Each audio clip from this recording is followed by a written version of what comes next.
Oh, cool. Someone just subscribed. Okay, hello everybody. So we're back and we're just going to do this using this and we'll just talk on Discord. Google Hangouts is kind of shitty compared to Streamlabs anyways, so yeah, so this is the first stream on the new computer. So let me know if the audio is coming in okay, just cuz this is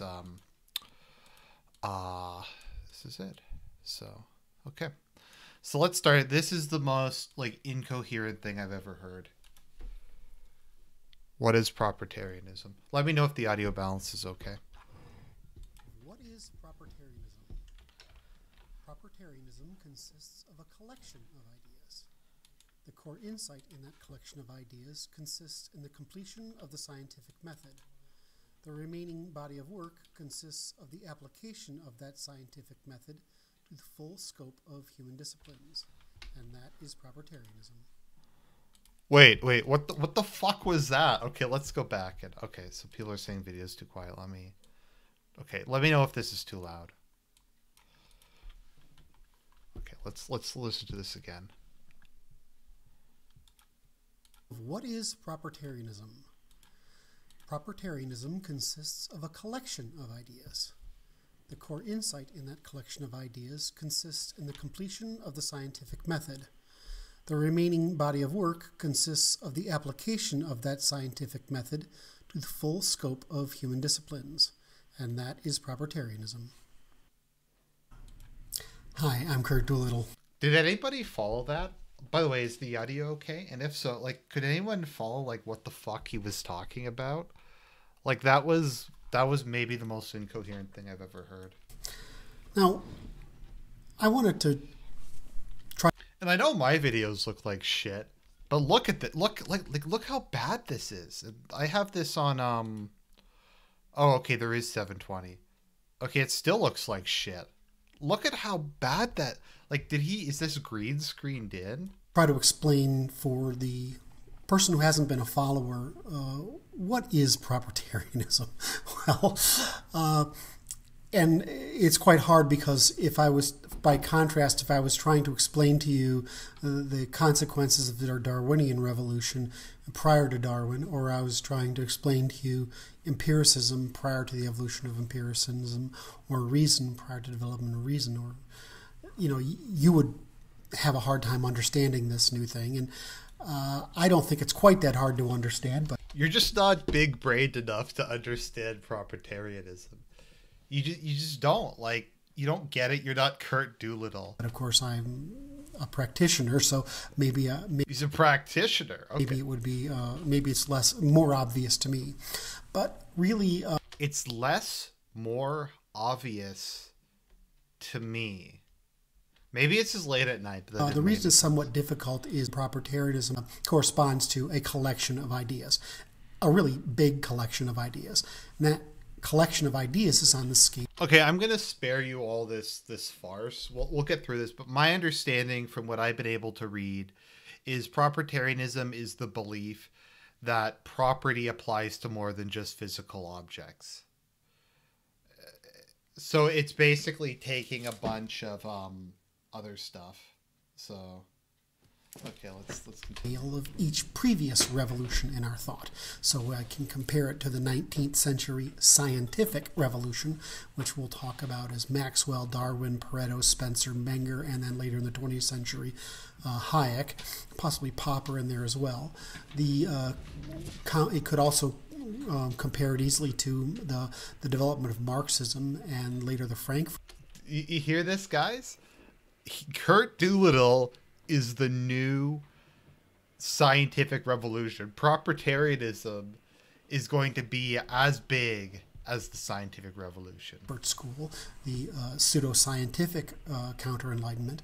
We could compare it to Rousseau's later followers in the 20th century, the neo-Marxists, or what we call the French postmodernists, and their literary attack on the Enlightenment. We could... Nazbel Gang asks, why is he talking so fast? Okay, let's try and lower the speed. Compare it to Kant, Hegel, the German idealists, basically most of continental thought, and their rationalist. Actually, it's a little easier to hear if I turn the speed down. Attack on the empirical Enlightenment. And we can compare it in scale to Bacon, Locke, Smith, and Hume, and the Anglo-Scottish empirical enlightenment. Now, this is a pretty big proposition, but the core insight is actually quite simple, and in the most basic of terms, Propertarianism is an explanation of and a completion of the scientific method. What the fuck? That's like the most memey thing I've ever heard. It's like the whole complete German idealism meme. Like this fucking random asshole is like my random internet like weirdo ideology is a completion of the scientific method. Darwin, that guy sucked. Newton, that guy sucked. Einstein, that guy sucked. I'm the guy who's going to complete empirical thinking. A method that the West has been working on for over 3,000 years. He's going to do it. He's going to finish it off. By the way, when Endeavour gets here, we're going to start because he's been reading a lot more about this than I have. But, okay. And so we haven't necessarily understood what's made the West different from other civilizations. What I'd like to get across in Propertarianism is that the core of Western civilization in its ancient past, which differentiated the West from other civilizations, was martial epistemology or military epistemology or reporting. Like when we still teach soldiers to report, we don't teach them to give opinions. We teach them to give us just the facts, and it's somewhat hard to teach people to do this. Well, this method of reporting has worked its way through our civilization into our common law. What the fuck? Okay, let's see what the comments are. The enlightenment was a mistake. Kurt, you've really improved your clarity from where you were a few years back. Proud of you, buddy. What? You gotta wonder how bad it was a couple years ago. If,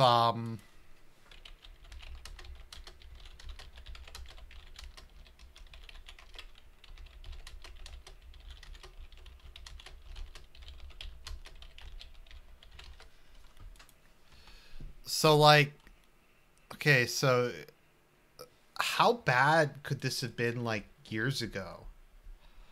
Why don't you just explain the ideas? You could go into history later. Clarity is the gateway standard when it comes to critical thinking. You must start there. Calculus has been around since Newton.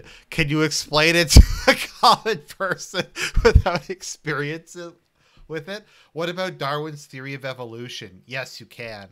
What about relativity? Yes, you can. Each of these things is quite simple, but the frame in which to understand them is not. No, evolution is simple, and so is relatively somewhat simple. They're not that hard to explain. Also, what the fuck does Enlightenment philosophy have to do with Darwinian evolution? I don't know. I can and do teach the details. On average, it takes a smart person 6 months. With the course, I hope to cut it down to 1 month worth of classes and 3 months worth of practice, because it is the practice that's required, because operational grammar is counterintuitive. Apparently using because is not poor grammar, because you immediately learn how much you don't know, and you have to learn how to speak only in what you know. Someday someone will find a more reductive way of explaining all this, but at present, it's not trivial. What the fuck does that mean? Okay, let's read that again, because this is... I want to, like, just take another peek at that sentence. Okay, let's see here. I can and do teach the details. On average, it takes a quite smart person about 6 months. Like, that's like fucking chemistry or learning a language. With the courses, I hope to cut it down to 1 month worth of classes. The first class is free. The other classes you have to pay for. Because it is It's the practice that is required because operational grammar is counterintuitive. Because you immediately learn how much you don't know and have to learn how to speak only in what you do know. Someday someone will find a more reductive way of explaining all this, but at present it's non-trivial. What the fuck does at present it's non-trivial mean? I gotta screen cap this. This is amazing.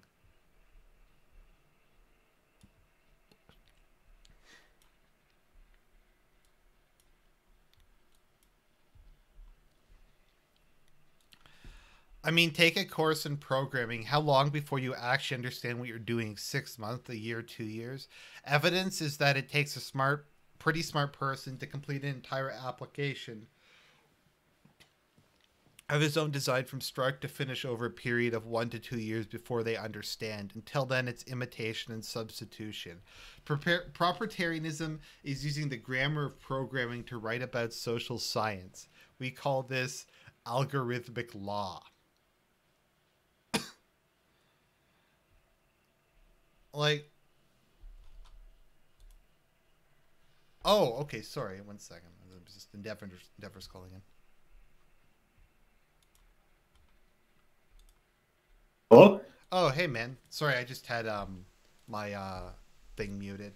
So No we are problem. live, just in case you were wondering. No problem. So yeah, I brought you on, and we're gonna talk about propertarianism. I was just showing them the Kurt Doolittle "What is Propertarianism" video. Yeah, I've seen several on that. I saw the John Mark one. I've been following Kurt Doolittle on Twitter, and I've watched a few things by Eli Harmon, and a couple others. So maybe you can like explain it to us, because I'm gonna be honest, it's like the most autistic thing I've ever heard. So Well, yeah. There's no real like definition of it. It's really hard to hammer down exactly what it is, because he said he's writing a book on it, but he hasn't written the book. It's basically a new form of libertarianism, and the definition of property, and it generally like looks at in the kind of the state and interactions between people through a contractual basis, kind of, as in like they essentially judge up to even like statements as from public officials as kind of as contracts with the people that it affects. They proclaim that it's a parasitism-free government, so it essentially is designed to root out parasitism, which meaning like expropriation of wealth through the political system. So that's what it's generally proclaimed to be. I have a lot of criticisms of it, and there's some things I like about it. But yeah, it's just been something that people have been talking about for the last couple of weeks, mostly because John Mark has been rising on YouTube, and it's been a popular.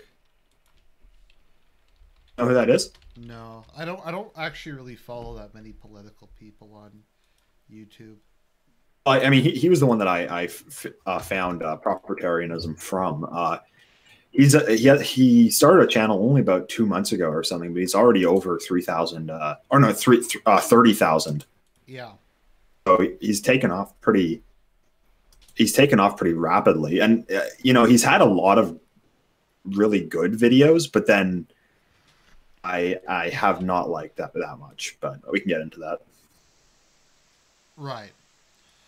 So I don't know, just to me it just like what is it? I'm just because okay, so I'm going to just say what I think the definition of it is. It's libertarianism that includes cultural and social factors under the definition of property. So they count things like public officials. Basically, it's anything that someone would have like a stake in. I mean, we when you go into it, that's when you kind of start to find the more of the flaws with it. That that, you know, how do you judge what is true, what isn't? How do you decide what do people hold stakes and what do people hold of value? The system that Doolittle has proposed is what, this is where I really start to have problems with it.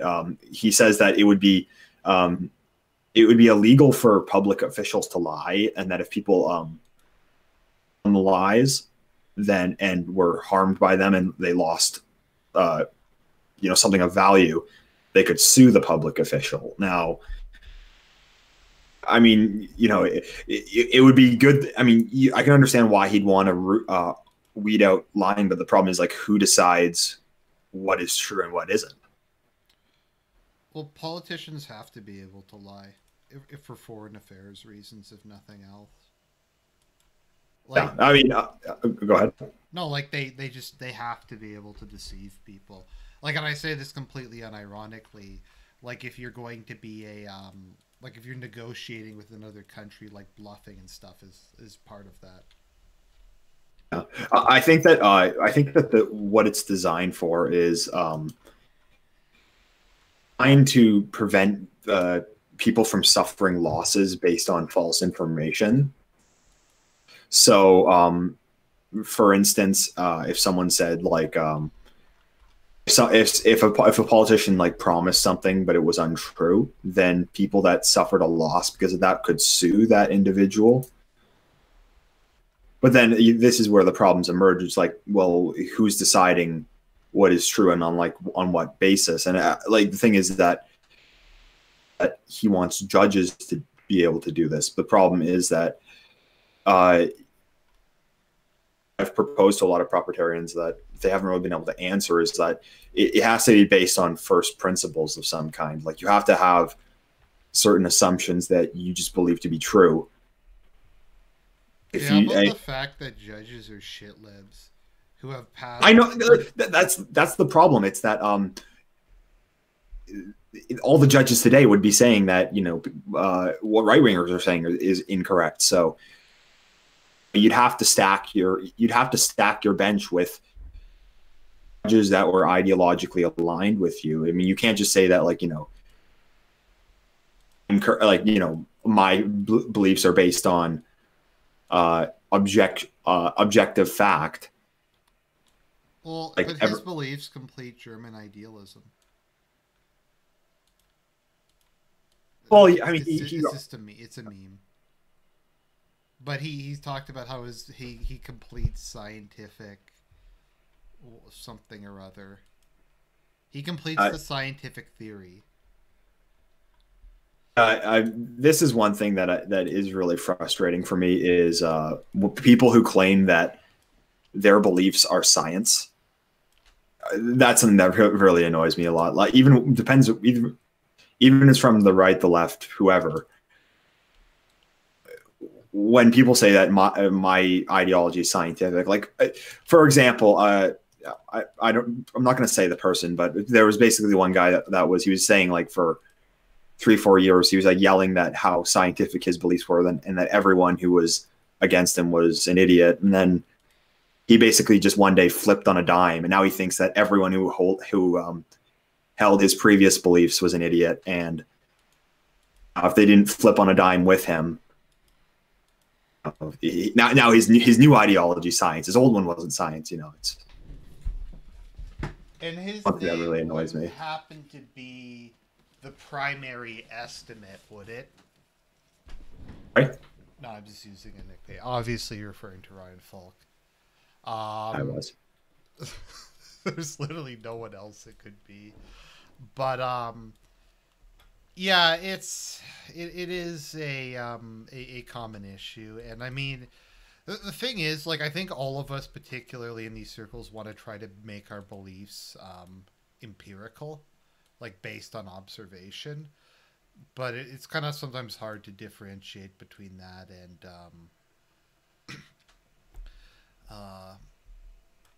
just complete objective science. Well, it's based on first principles. Like, you have to have first principles that's going to, like, determine what is true for you, because, the people, you know, the elites of the present day, who probably hold very different first principles to many right wingers. It's like they'd come to a different conclusion on what is true and what isn't. You have when you're claiming that, like, you know, the scientific method is going to prove that everything I say is right. So, for example, oh, you go ahead. No, I was just gonna say, so like, what is this like a solution for? Maybe that's my biggest, like, why not just use an existing ideological framework, like, I don't know, conservatism or paleo or something like that? Why come up with this like completely new thing that's difficult to explain? What they wanted to do, it was meant to be like an expansion on libertarianism. Uh-huh. So it's a more encompassing version of that. Right. It's designed for is to stamp out what they call parasitism, meaning like essentially negatives on like production, really. So as in I guess like you could say a survival strategy of using kind of leeching as a survival strategy. And that's really what they want to stamp out. I mean, it's not like that's a bad idea. Mm-hmm. The idea of expanding the definition of property. A few of the things that they said, like things like you know, a neighborhood, that like people that had bought houses in a neighborhood, mm-hmm. they were kind of stakeholders, and it was like considered their property, meaning that they could have a larger say over it. They could defend it, and they'd have more rights over that neighborhood as their property. I mean, that's something. I mean, those are good ideas. That stuff. I mean, I do like that aspect. It's just when they go so far as to say, like, you know, you can't lie. When, you know, how do you determine what is a lie and what isn't? Mm-hmm. I mean, the other thing is Doolittle's a hard empiricist. He's so the problem is like, how do you the question that a distributist had asked him on Twitter was, how do you decide, you know, lying if they say that God is real? Would a public official saying that for saying of God, it's like, you know, that and Doolittle couldn't give him a straight answer. And yeah, I mean, just there's so much that problems that you run into with that I just don't see how it's enforceable. Right. If you don't mind, a friend of mine who's talked to Kurt Doolittle a lot is asking to come on. So do you mind if we have one other person join in? For me, Arjun? Huh? Oh, just a friend of mine who's a bit more knowledgeable about this is asking to come on. So I'm just going to invite him in. Okay, no problem. I mean, the thing is, like, the other problem I have with it is, there's one massive problem I have with it, and that's Doolittle's. Oh, are we live right now, by the way? Yes. The one massive problem I have with it is Doolittle's rhetoric when it comes to talking about a civil war. I'd say when he talks about that, just disregard absolutely everything.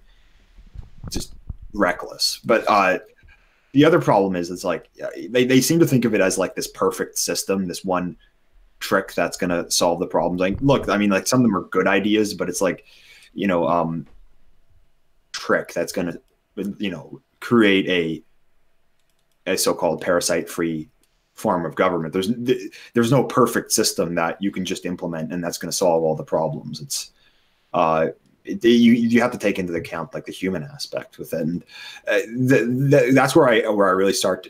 That's where it starts to lose me. Is where they market it as kind of like this trick that to solve the problem, and this kind of this one perfect system. And then secondly, especially when it's one like it's very hard to define, and then secondly, it's the rhetoric about like coming civil war, which is just absurd and should be disregarded, in my opinion. Okay. Welcome on, Terrellian. Hello. Hey, hello, my good man. So we're talking about propertarianism. So I forget, haven't you talked to Kurt Doolittle in the past? I have not personally spoken to him. He just cast. He was just someone who cast a very, very long shadow over the TRS community a few years ago. Right. And most people just made fun of him because he's shrill and verbose, but a few people took him pretty seriously. So is he having kind of a resurgence or something at the moment? I don't know because I haven't been following that much, but the thing is so Kurt posting has been a thing for several years in my circles, where people will take quotes of his and either, share them unironically or they'll imitate his verbal style. Was that the one where he claimed he learned Arabic in like a couple weeks? Yeah, or saying he's the Thomas Aquinas of white nationalism, or so a few friends of mine a long time ago, this isn't really a thing anymore, they had a page called the Propertarian Institute, which was a play on the Propertarian thing, and they would just make posts in his extremely turgid writing style, talking about whatever the hell came to mind, and they'd finish it saying something like Fernand Lejeune, the Propertarian Institute. No, but didn't he say he learned Arabic in like a week? Oh yeah, or saying that like he can read any foreign language and just get the gist of it from Google Translate. The reason that they're having a resurgence now is because of John Mark taking off. It's because he's become popular really quickly, and admittedly, I actually do really like a lot of his videos. I the Left Never Learned series; those were really well done, I thought. Though the more recent ones, it's not really been. Well, in my opinion, a lot of them have been ridiculous. The talk about an upcoming civil war. I mean, that's just, in my opinion, it's just reckless to be talking about that now, especially so loudly. It's just, I mean, this is kind of where they lose me on this. It's when they start talking about that, and not only that, but there is actually a lot of other things that Kurt Doolittle has posted that, well, they're very suspicious. And there's a YouTuber called, his name, it's spelled AAOLL, I think. And he made a video about Kurt Doolittle and propertarianism, and he had a lot of good insight into it. And he was a former follower of him, apparently from a few years ago. Yeah, a lot of the stuff. I mean, he had a lot of problems with the ideology, but the character of Kurt Doolittle, I find, is very suspicious too. Sorry, I just want to read something from the chat. Yora MRW2 says, it already started to lose me at the very moment voluntary social contracts as a substitute for laws were mentioned. Typical autistic Lolbertard rhetoric. So, Terillian, my issue with this in general is I don't understand. Maybe you can explain this to me. Endeavour tried, but I didn't really follow him. Why is this necessary? It's not. Like what does this solve that conservatism doesn't solve, or some other right-wing ideology? Okay, go ahead. No, you go ahead, Endeavour. Okay. Here, I'll sit close. What they did say though was that it would be innovations in rule of law. If so conservatism, for example, it doesn't consider things like that propertarianism would parasitic, and it doesn't have really any way of preventing them. So it would be under this system, it would be essentially it would be illegal for certain forms of parasitism, as they call it, that aren't illegal. It's really designed to stamp out stamp it out in ways that that conservatism hasn't been able to. So one of the fundamental, from what I've seen, and again I speak as an outsider who's certainly not read that much about this, one of the central concerns of propertarianism is with the idea of the commons, right? Common property, common heritage, and how to sustain those commons.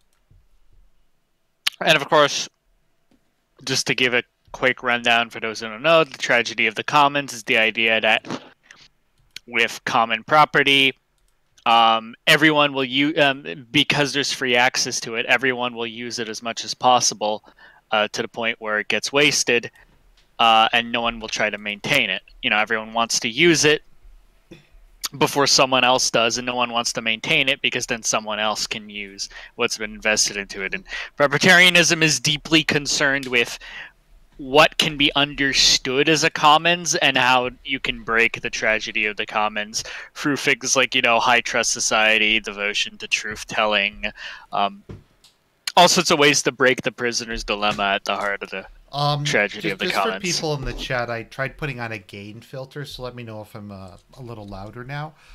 But just some examples of tragedy of the commons. Probably one of the best ones is the global fishing supply, because a lot of that is in international waters. It's the fishing, like the waters where people fish aren't explicitly owned by any nation. It's kind of owned in common by humanity. And because of that, because it's not owned by anyone, there's no real incentive for China to not just go to the coast of South America or the coast of Canada and just steal all the fish. And then there's no real incentive for everyone to not just do that. Yeah. So, I think what they're focusing on is like the kind of preventing the prisoner's dilemma of, rather than producing, simply just extracting and forming a group that will essentially extract wealth rather than create it. Yeah. Like that's really what the focus is on. And that is kind of what a lot of left-wing politics is. And that's kind of what propertarianism is designed to do. Sorry, 1 second. I thought of a really good practical example of tragedy of the commons. Pouring grease down your sink. Because to you, it might clog your sink, but there's not really a cost to it for you. But it'll screw up the pipes in your town if everyone's doing it, and then the city will have to pay for it through taxes. But it doesn't necessarily impact you. Polluting the environment is a very good example. Well, if I litter, it's not going to make a difference, but then everyone thinks that way, and then everyone litters. Propertarians will often extend the concept of the commons to a lot of things. Like, so for instance, maintaining white privilege is a form of commons, regardless of whether you think it exists or not. The idea is that the behavior of a certain group as a whole confers privileges, like, not being followed around in a store. And the commons in this case is you don't have to be followed, is if you have that privilege of not being followed around in a store, it's easier to shoplift. And so a prisoner's dilemma might arise is like, well, why don't I take advantage of that and shoplift? Well, then you end up ruining it for everyone in the long run. That's sort of one example of a commons that I've heard propertarians give. It's true, but the other thing sorry. Continue. No, you continue. What they said was like that, it would be illegal to essentially like spread, false information about the causes of inequality. So you wouldn't be allowed to like say, say that, blame, say, like, white privilege or whatever, because it would be based on. Now, I mean, I agree that it is an untruth. I believe that, I do agree that, that progressives are lying when they say that white privilege is the cause of. Problem is, though, that I can't like scientifically prove that, because it's on the basis of different first principles. According to the universities today, and it's like, if this is who's in power right now, and they're claiming that this is true. So it's like, you can't really say that scientifically we're gonna determine what's true and what isn't, because it's based on different principles. And I would have a lot more respect for them if they just said that it's based on different first principles rather than it's just based on science, because everyone says that their beliefs are based on science. And yeah, I mean, at the end of the day, basically punishing people for lying, including lying by omission, that's fine, but I'm skeptical of most people who claim to have a solid basis for determining it that is not in any way colored by ideology. As I've said in our private conversations, I agree with Machiavelli that only princes should have the privilege of lying. Because I think as part of statecraft, you have to, like, bluff, you have to try to confuse your opponents. I'm not even talking about just lying to the people, but in terms of, like, dealing with other countries, dealing with different facts. Yeah. It's just kind of a natural part of it. And you can like that or dislike it, but that's just kind of the reality. I mean, there's also just the noble lies, like the for example, if it's like in a time of war and then you lose a battle, World War I, what they would do is, like, for example, during World War I, the British High Command told the British people that they had won the Battle of the Somme, because I think there was more German casualties than there were British casualties, I believe. Wrong, but they essentially, the British press played it up that they had won the Battle of the Somme, when in reality it was a complete disaster for the British. But they wanted to keep war morale high by lying, essentially, and saying that they had won the battle. That be allowed? Like, would a noble lie to kind of create a better good, would that be allowed under Propertarianism? Like, I don't know. Like, my point is, I think these things are all very arguable. My point is that these things are more complicated than just sorry, Based Caulfield says Arjun should make a video about the Democratic 2020 candidates. I think I have that. I'll post that in the chat in a minute. But yeah, I just don't see the issue with it.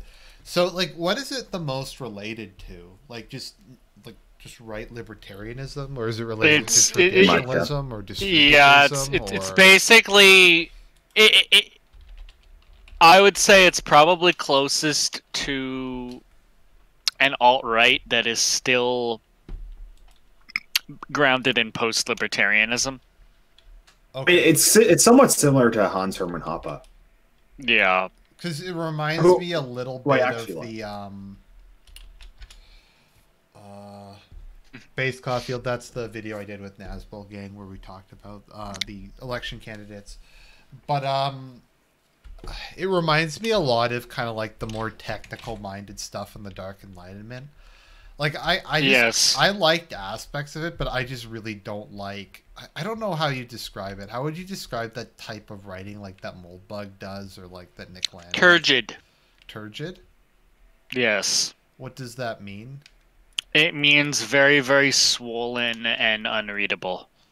Because I just can't read. Like I've always been exceptionally just bad at reading that kind of thing. So.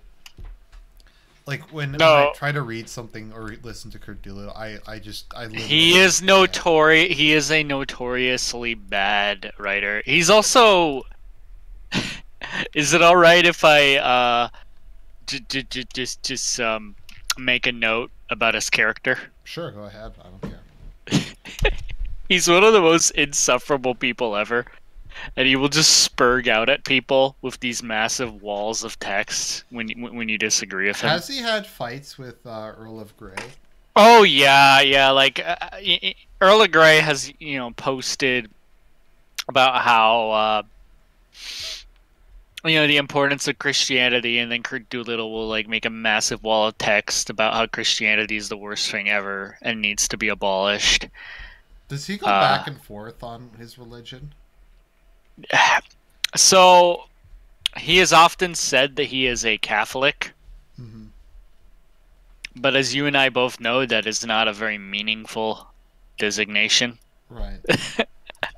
Unfortunately, and in his case, that's very, very true. In the past, he used to just sort of call himself a Catholic, which I cynically assume was to launder his image on the extreme right. But no, he's not a Catholic. He's actually really, really, really anti-Christian, at least these days. Oh, okay. He used to be sort of friendly to Christianity, but not really.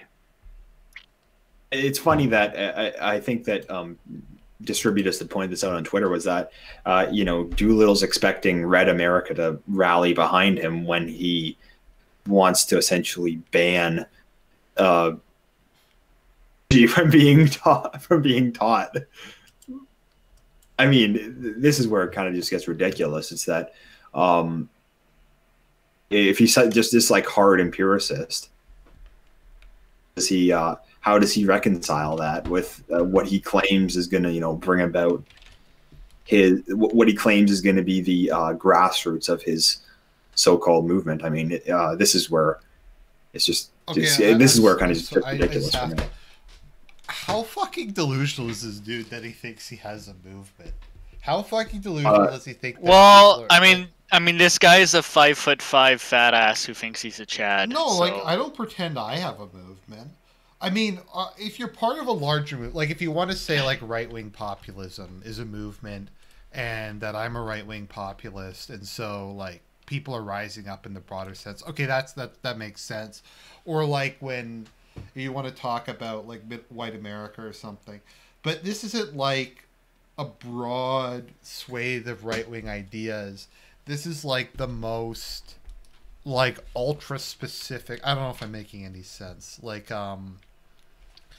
if I don't know, Millennial Woes was to say I don't know, alt-right or dissident right is doing a lot better in terms of the public view because we have like Salvini and Viktor Orban and stuff like that. I think that would be an accurate movement, even though he personally didn't have anything to do with it. Whereas in this case, it's this ultra-specific thing that he thinks people are going to get on board with. Yeah, exactly. It's like how do you get people on board with something that a lot of them can't even understand? Like, I'm not even sure I fully understand the entire thing. So I do see the problem. It kind of does go back to a lot of the problems with these with a lot of these ideologies is that it needs to kind of be something simple that, and because you're not going to get like a huge number of people to understand the ins and outs of something so specific, and things that people are going to rally behind him when he can't even what he wants to say, and B, it's so vague. The guy is pretty delusional. I'm not gonna lie. Also extremely uncharismatic. Now, see, the thing. Sorry, go on. The thing about us white people is that we create commons, and unlike Asians, we say true things, not false things. That's more or less him. So the other point to bring up is that a lot of people have questioned whether or not have questioned his intentions, and they've questioned whether or not he actually is legitimate or not, because you can look into it. No Apologies talked about it, and so did the Averall guy. I think that's how you pronounce his name. There has been a lot of talk about whether or not they think he's possibly like someone that's not being entirely honest, but I mean, for me that's speculation because I don't know that much about it. But I mean, there has been people that have questioned that, though. So this is actually gets to something that I always used to get into arguments with people about university. Is I think simplicity is one of the most unfairly derided concepts in any type of intellectual thought. I never got like why trying to come up with something that's simple and easy to explain necessarily means it's stupid. I don't know if either of you have encountered this in university or something. Well, I mean, obscurantism has been an art of a lot of intellectuals for quite some time. Although I don't know if he's obscurantist or just kind of dumb and verbose. I mean, Pardon me if I'm too dismissive. When you look at movements that people have gotten behind, they've had like a very simple message, even though if the nitty gritty of it was kind of like complex. Like you could even look at something like, say, communism, for example. Like, you know, the average peasant didn't understand the dialectical materialism. Didn't understand dialectical materialism. What they did understand was, though, how we're taking your land. You know, so. Well, it's funny because as an example, Kurt Doolittle says you can't explain evolution to the average person. And I'm like, that's really not that hard to explain. I could explain it in like 5 minutes. Like it's not that it's just like, so he's like, the reason it takes 6 months to explain that is because it would take that long to explain evolution to someone. Oh yeah, but then I mean that one's not that hard to explain. Yeah, easier than propertarianism is. People not explaining what their beliefs actually are, you know, up front. That's usually a sign that someone is trying to swindle you. Or they just don't know. I mean, once again, there's nothing wrong with just saying you don't know. Like, there's nothing wrong with just saying, I'm thinking about this, I'm working on this, I'm not really sure where I stand. That I wish people would say that more often. Yeah. But so propertarianism. I didn't see the TRS episode he was on. It just looked too cringy. It was the cringiest thing ever. I remember when they first announced that they were gonna have him on. I was like, wait, whoa, you guys have fallen low. No, this is back TRS in 2015. is like the most like lowbrow meme-y, like they play the fucking like Vivaldi whenever anyone tries to have a serious conversation. That whole episode should have had Vivaldi playing. And they're gonna have on the most obscurest. I don't want to turn this into a TRS hate fest. Just one of the reasons I stopped watching it was because it irritated me how they played Vivaldi whenever they were having an interesting conversation. Yeah. Like, it's like this shock jock radio show, and you're gonna have the most like obscure, difficult to understand person possible on. Yeah, that's Doolittle, all right. Yeah, I don't know. I would say though that people do. There is a lot of shady things with his organization and with him as an individual. I mean, I'm more interested in the idea itself, but I will say that insofar as the Propertarian Institute and Kurt Doolittle, and I would also say any talk he has of or revolution, please just disregard that. It's so reckless and. like this is the nail in the coffin for me. I mean, like the idea, some of the ideas are good, some of them are bad, but when they just go on about this is where, yeah, they just lose any credibility from me on that one. Propertarians rise up. We live in a we live in a society or we don't live in a society? I guess we live in a society that is able to produce commons. Yeah. We live in an Aryan society built on the foundation of aristocratic egalitarianism. Who are some other like weird cultish Like, I actually have no idea really what Molly believes anymore, but is he, like, easier to understand? He's easier to understand. He's just stupid. Oh, you think Molly's dumb? Oh, okay. Not really. He's just I mean, it's widely acknowledged that his philosophical training didn't really have much of a positive impact on his thinking. Right. So I guess this is like the question: Is Kurt Doolittle the future of the dissident right? Like, no, let's hope not. Definitely not, because like, I mean, there are so many pages just devoted to making fun of him. Kurt posting. You'll probably get Kurt Doolittle to comment on this video. Oh, probably. When people criticize him, he'll often make a wall of text and the responses. I will recommend the video that No White Guilt made about propertarianism. He had a lot of disagreements with John Mark, and he had a lot of problems with the ideology.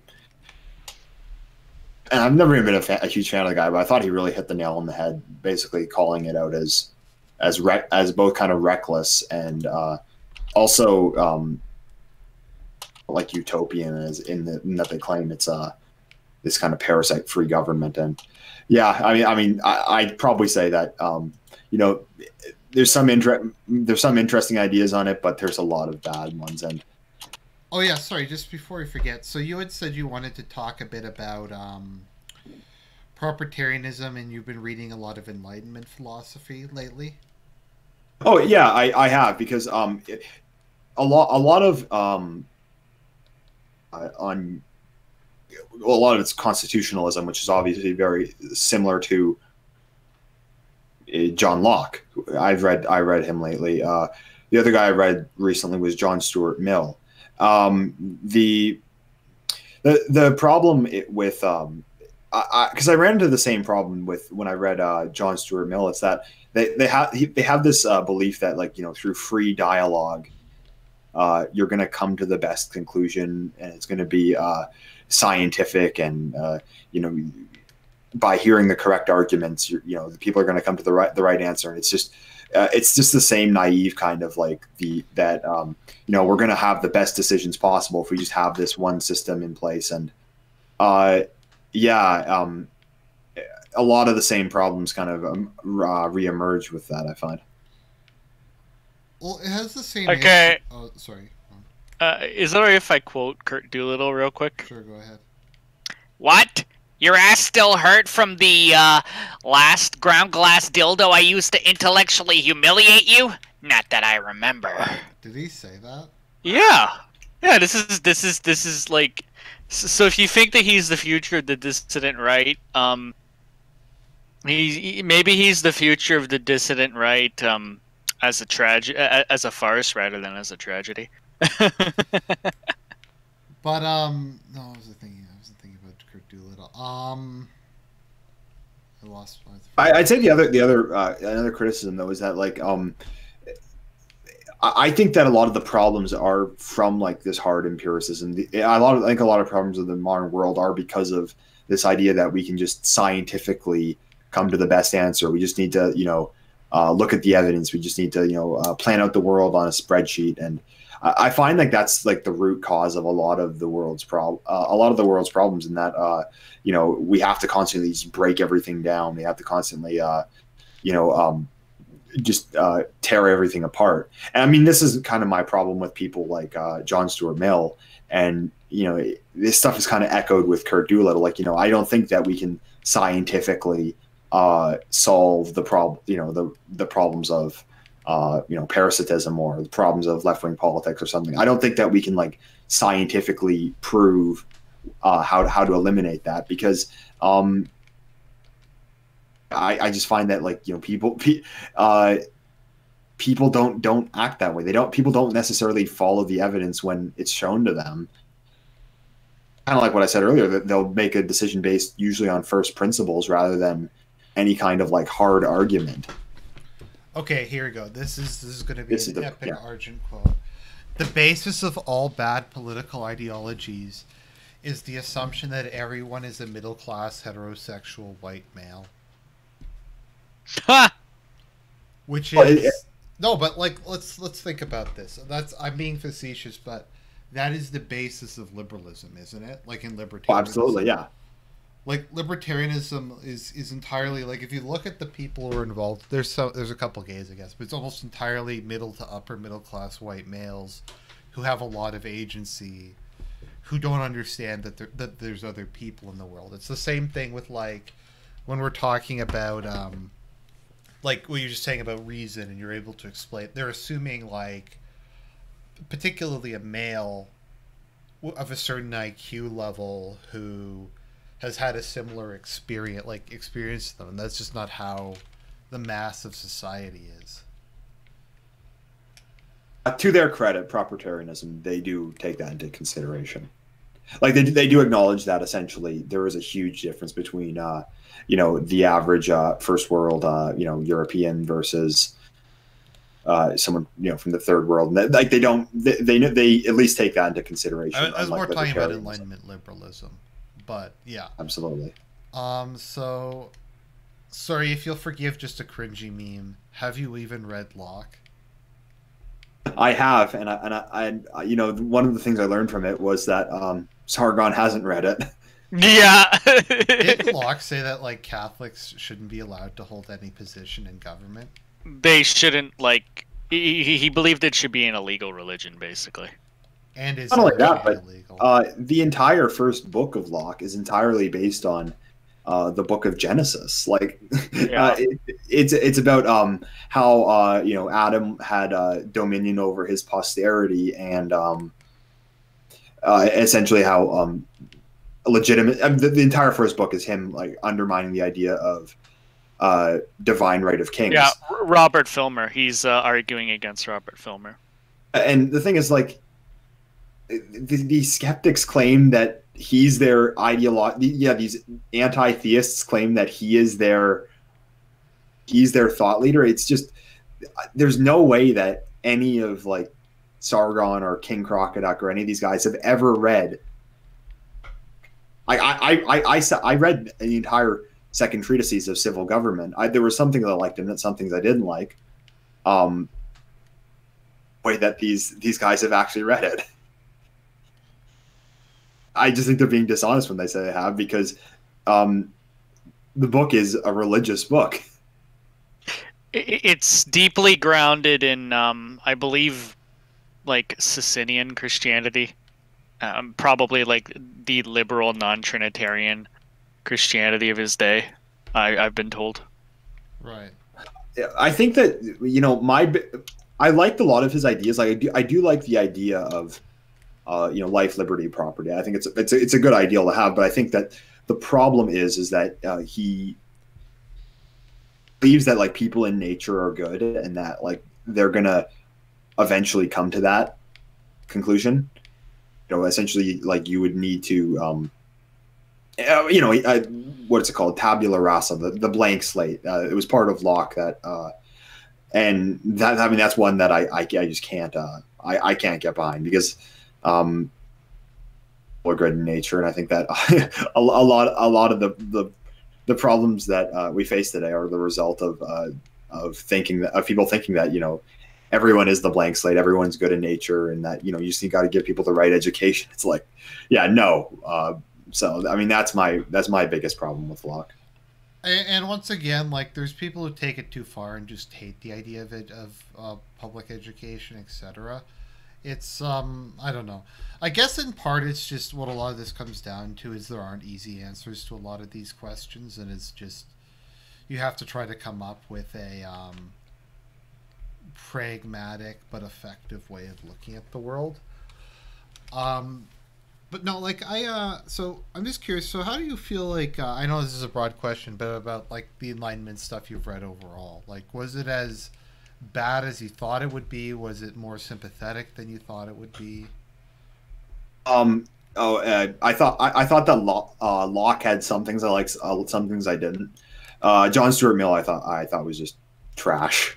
In all honesty, were you expecting to dislike Locke more than you did? I guess I was. Because there was a lot that I actually liked in him. Mm-hmm. But I mean, I'd say that his goals were positive, but I'd say that suppositions were I disagreed with.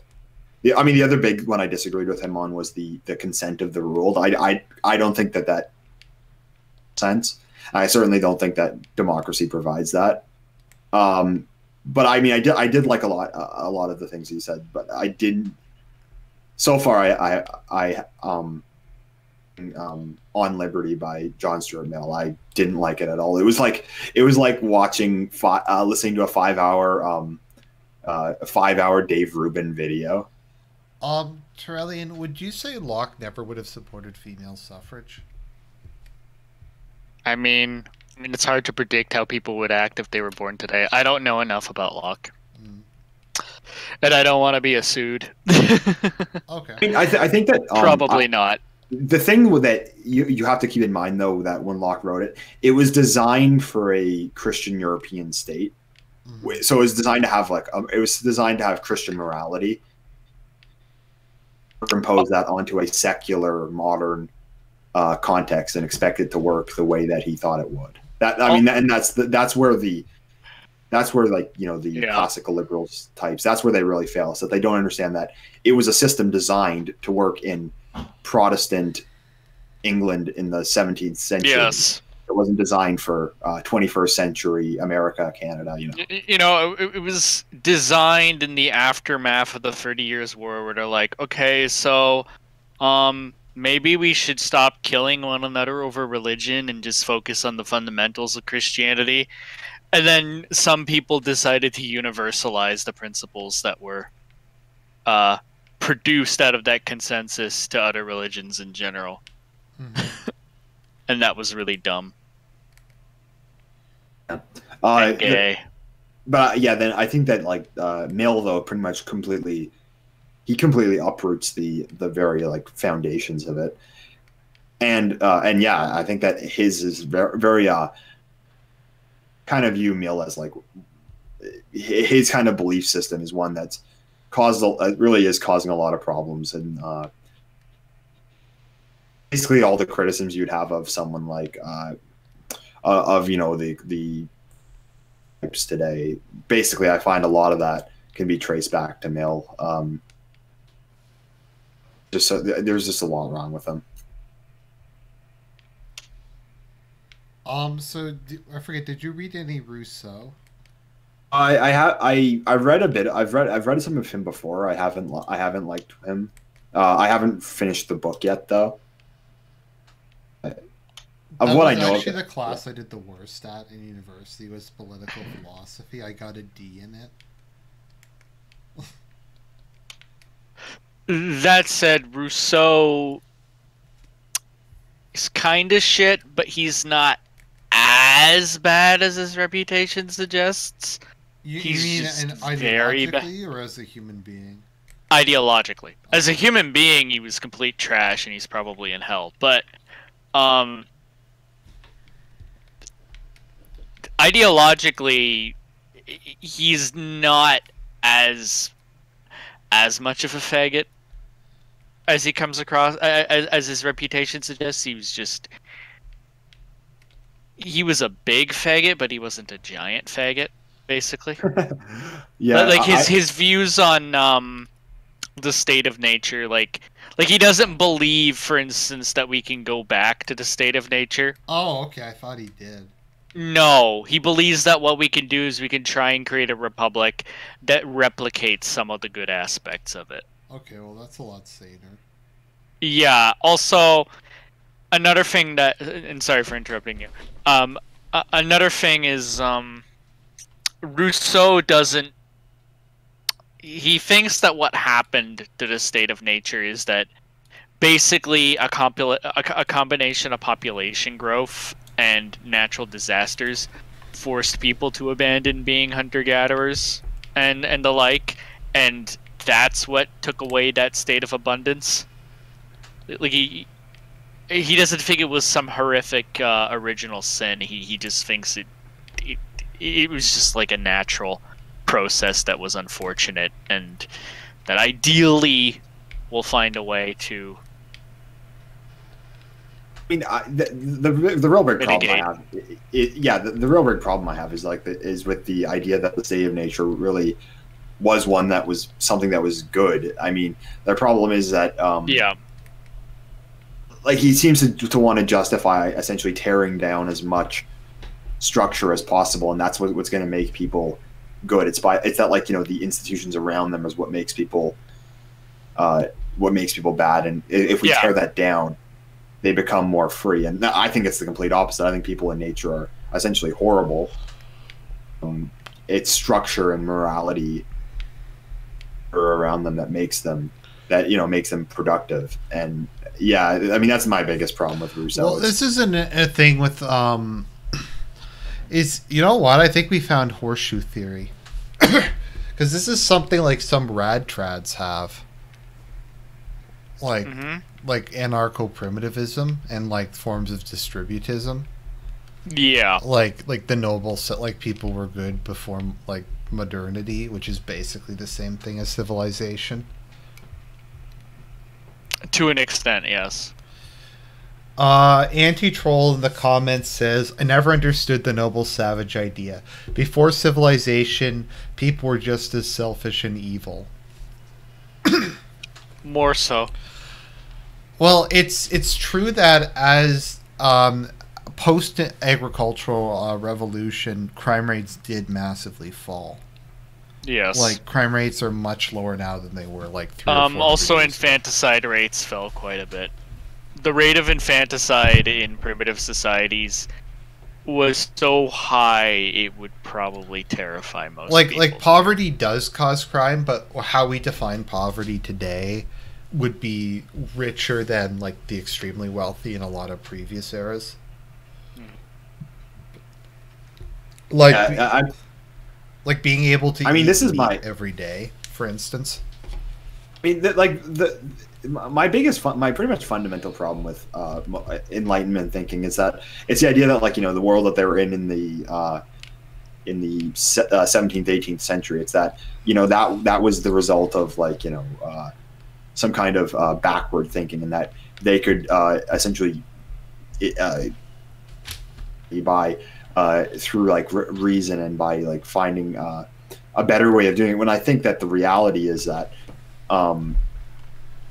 really was probably pretty horrific, and that, you know, it's kind of that structure that they had around them that I think like prevented him from being the kind of the creature that he was in nature. And like I'm just skeptical of the entire idea of Enlightenment itself. I'm skeptical of the idea that, you know, are any more enlightened than they were years ago. I just think that technology has made. I think it's just technology that makes people less brutal. It's like, you know, if you don't need to if you don't need to resort to violence to survive as violent, whereas I'd be willing to bet that, you know, if you dropped people from the present day on a deserted island, it would not be very long until, you know, they resorted to primitive means, really. And that's my biggest problem with the Enlightenment in total.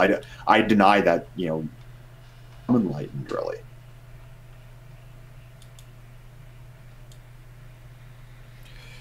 Anyways, ladies and gentlemen, I'm sorry, I need to go to bed. I have to get up early for work tomorrow. So, thanks for coming on, Endeavour. It was great having you on. No problem. Anytime, man. Yeah, I'll have you come on again soon, or I'll come on your channel again soon. I'm trying to do more collabs with people. I have your... just before we go. So I have a link to Endeavour's channel below. Please subscribe to him and watch his content, etc.